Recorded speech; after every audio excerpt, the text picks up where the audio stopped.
네, 안녕하십니까. 가슴분석센터 원장 하트러브입니다. 이 수행을 하다 보면 어떤 방법론 이전에 방법론 상위 개념으로 쓰였던 그 수행의 원리 같은 것이 좀 있는데요. 그것에 대해서 오늘 좀 말씀을 좀 드리도록 하겠습니다. 이 앞전 동영상이 있었는데, 그 설명을 조금 더 말씀을 드리고 들어가는 것이 맞겠다고 생각이 드네요. 오늘 주제하고도 또 맞는 거니까. 그 수행의 이제 앞전 그 주제가 뭐냐면 수행의 목적을 최상의 최고의 것으로 목적을 설정해라. 이런 얘기였어요. 그러니까 우리 이제 수행이 우리 존재가 그 정신과 마음과 이제 몸으로 돼 있으니까 마음은 그 공으로, 즉 아공, 법공, 즉 본성을 나타내는 쪽으로 잡으셔야 되고요. 우리 몸은 빛의 몸으로 이렇게 이제 잡으시는데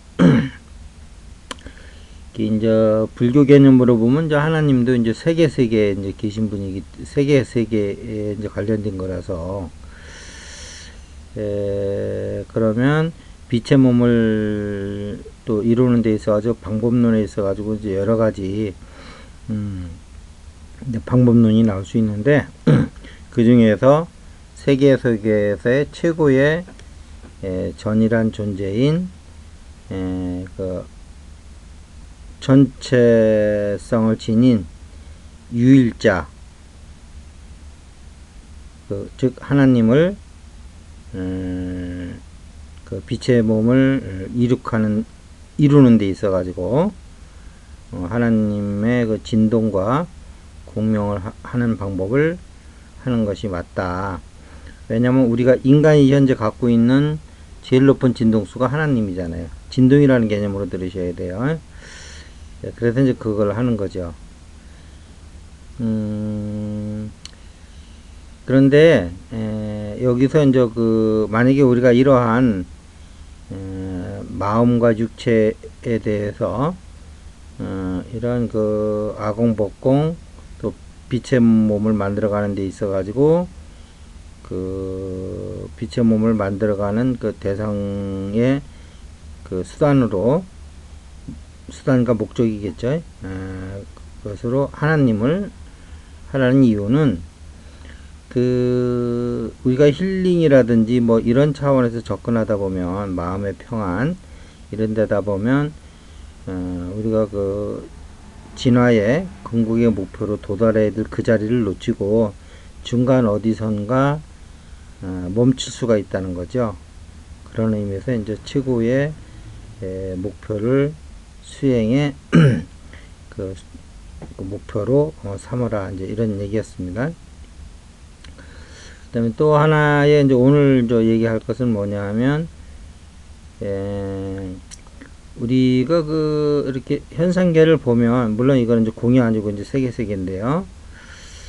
이제 빛의 몸하고도 좀 관련이 있는 얘기겠죠. 세계니까. 할 때 수행을 할 때 거시 세계를 대상으로 하는 게 아니고요. 미시 세계를 수행의 대상으로 해야 됩니다. 거시 세계는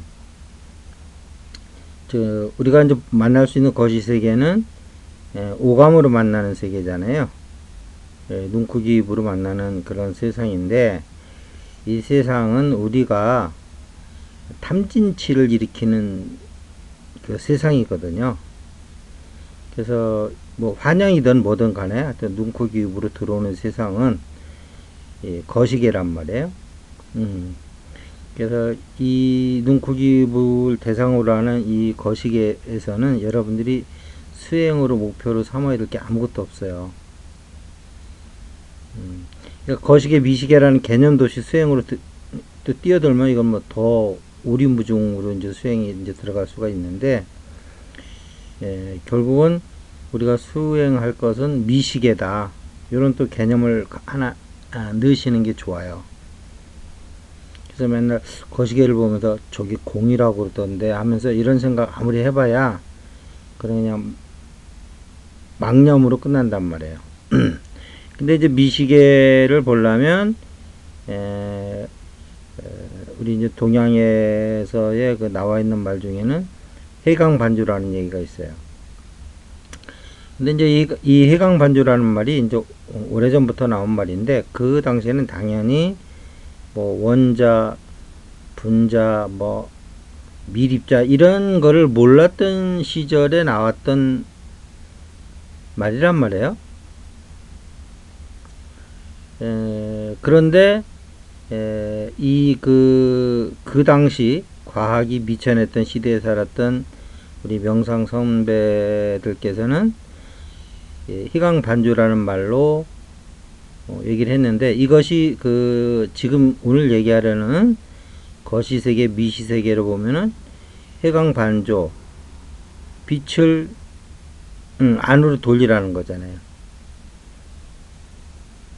그러면 여기서 빛을 안으로 돌려서 안을 이제 이렇게 이제 반조하라는 건데, 그러면은 우리가 이게 안으로 안 돌렸을 경우에는 뭐냐면 눈, 코, 귀, 입으로 바깥 세상에 이렇게 이제 우리가 마음을 주었을 때 이제 거기가 거시 세계거든요.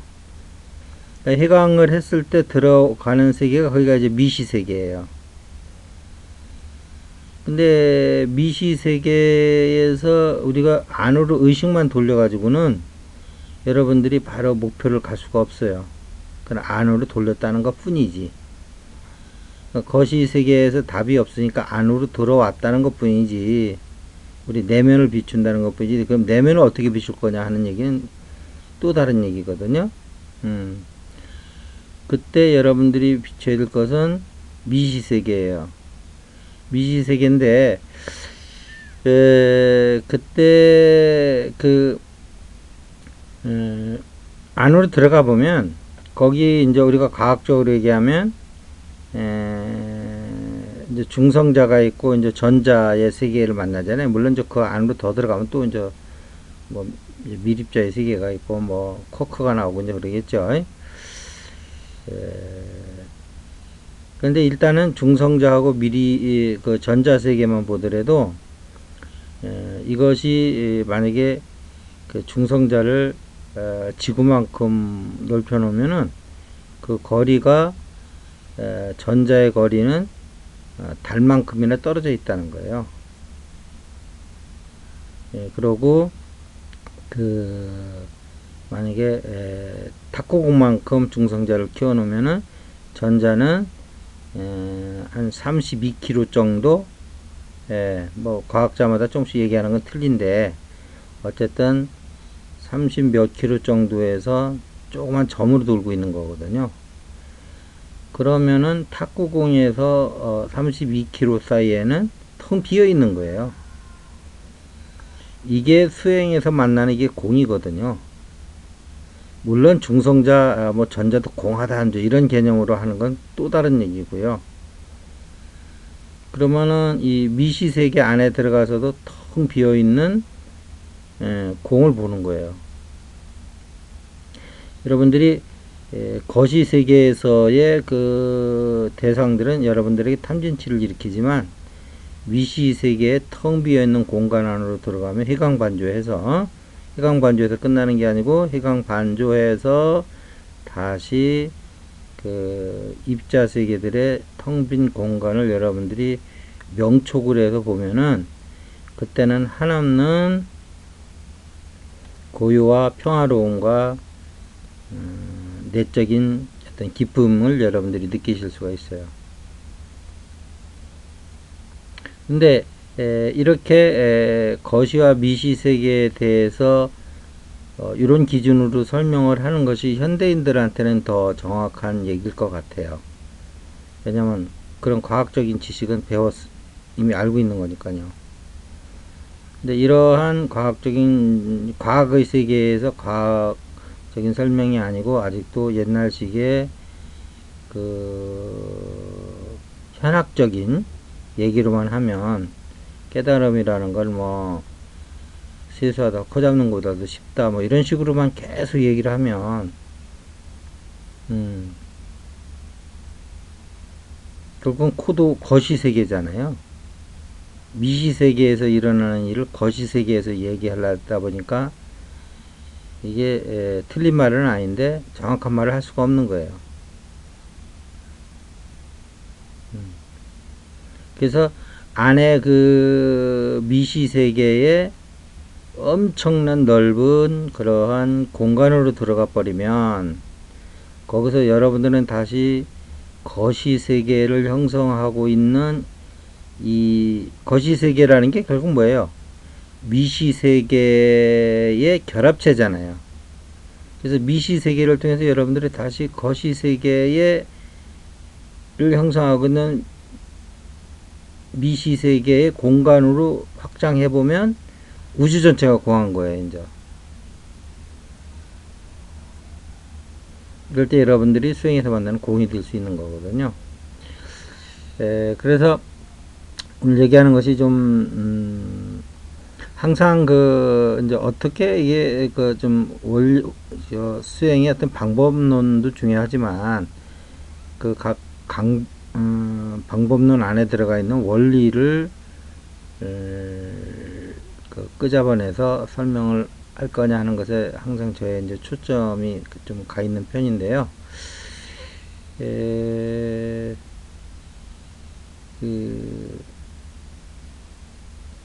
이런 면에서 여러분들이 막연하게 생각하지 마시고요. 안으로 들어가서도 해강반주에서 이제 안으로 들어가면 그때부터 명축이거든요. 바깥쪽으로 보면 그거는 이제 무명축이고요. 명축과 무명축의 차이도 여러분이 정확히 아시고, 그 다음에 내면 안으로 들어가서 내면 안에는 무명축이 있을 수가 없잖아요. 눈, 코, 입이 어떻게 내면으로 향해서 어떻게 우리 눈이 내면을 어떻게 봐요? 바깥으로 향하게 되어 있는 눈인데, 자, 그래서 안으로 들어가면 이제 명축이 하는데, 명축은 미시세계의 그 어떤 공간을 여러분들에게 이제 제공해 줄 거예요. 그러면 실질적으로 그 공간을 여러분들이 낚아채시는 순간에 바깥 세계, 거시 세계에는 탐진치가 있는데 내부의 세계는 그 반대로 고요와 평안과 어떤 전체성이 주는 내적 평안이 있다는 걸 여러분들이 아시게 될 겁니다. 그래서 여러분들이 어떤 하나의 방법론적인 명상을 하나씩 하는 것도 좋지만 이런 원리를 알면 뭐가 좋으냐면 어떤 방법론을 여러분들이 받으셨을 때 이것이 거시와 미시로 나누는 이 원리에 비춰봤을 때 이것이 맞는 거냐 하는 어떤 그 판단 기준이 있다는 의미에서도 상당히 중요한 의미가 있다고 봅니다. 자, 오늘은 이것으로 마치도록 하겠습니다. 감사합니다.